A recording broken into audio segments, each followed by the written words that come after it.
सोने की लंका जिसका इतिहास रामायण से जुड़ा है।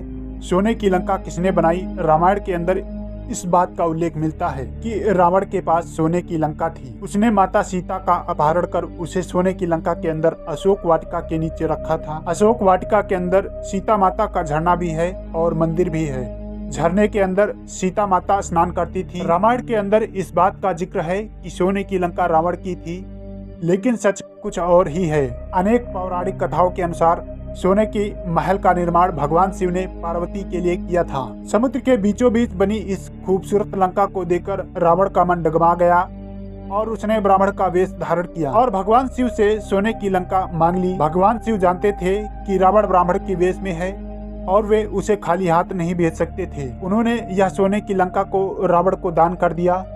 जब यह बात माता पार्वती को पता चली तो उन्होंने प्रण लिया कि लंका मेरी नहीं हुई तो किसी की भी नहीं हो सकती। और जब रावण ने सीता को यहाँ पर रखा और हनुमान वहाँ पर सीता को तलाशते पहुँचे, उन्होंने अपनी पूंछ के अंदर आग लगाकर सोने की लंका को जला दिया। कहा जाता है कि सोने की लंका में 3 पर्वत निर्मित किए गए। पहले पर्वत का नाम सुबेर था, दूसरे पर्वत का नाम नील था जिस पर सोने की लंका बनी हुई थी। तीसरे पर्वत को सुंदर पर्वत कहा जाता था जिस पर अशोक वाटिका बसी थी। लेकिन सबसे बड़ा सवाल यह है कि आखिर सोने की लंका कहाँ गायब हो गई?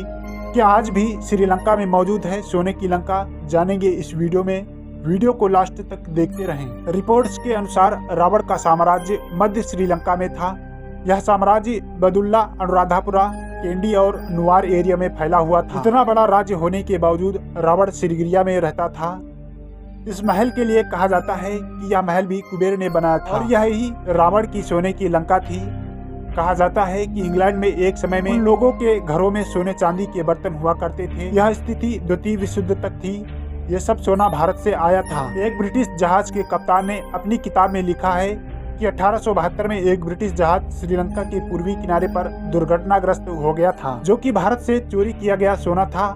वो जहाज किनारे पर अटक गया था और भयंकर तूफान के कारण समुद्र में डूब गया। तूफान के खत्म होने के बाद अंग्रेजों ने उस जहाज को पाने की कोशिश में थे पर वो नहीं मिला। 1905 में फिर से ब्रिटिशों ने उसी स्थान पर जहाज की खोज शुरू की।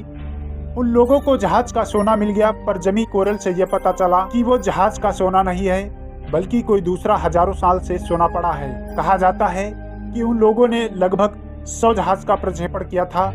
वो सोना कोई और नहीं बल्कि रावण की लंका का था जो हजारों साल पहले समुद्र में डूब गई थी। कुछ इतिहासकारों का भी मानना है कि यह सोना उसी प्राचीन लंका नगरी का है जो हजारों वर्ष पहले समुद्र में समा गई थी। हेनरी रफल ने अपनी किताब द जर्नी ऑफ इंडिया में दावा किया था कि शुरुआत में मैं भी इस तलाशी अभियान का एक हिस्सा था, लेकिन जैसे ही हमारे जहाज का मलबा खोज लिया गया उन्होंने उसकी जांच के बाद उस जगह को सील कर दिया गया और उस जगह से इतना सोना निकलने लगा जो मेरे जहाज में लदे सोने के सामने बहुत ज्यादा था। जब मैंने माजरा समझना चाहा तो मुझे अफ्रीका में रवाना कर दिया गया। शायद यह कोई और नहीं बल्कि वही रावण नगरी थी जो सोने से गढ़ी हुई थी। दोस्तों, आशा है आज की हमारी वीडियो आपको पसंद आई होगी और लंका के इतिहास के बारे में आपको पता चल गया होगा। और वीडियो पसंद आई तो वीडियो को लाइक जरूर कर दें।